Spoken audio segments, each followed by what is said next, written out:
So Reverend Galen Gingrich reminded a class that I was in 10 years ago that parish ministers should expect to preach at least 30 to 40 20-minute sermons each year. It's the equivalent of writing a mid-sized novel every 12 months. A preacher's life, then, he said, should reflect that reality. Preaching and worship are consistently the things that congregants say are the most important roles of a minister's job, and leading them weekly is a discipline. It's an art. It requires time and practice.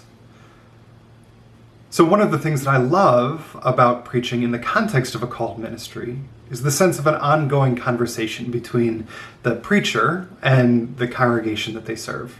Not every sermon needs to answer every question, but can open up new themes and questions that are addressed down the road. My favorite thing in preaching is to say, here's this really interesting thing. We don't have time for it this morning, but we're going to take it up next week.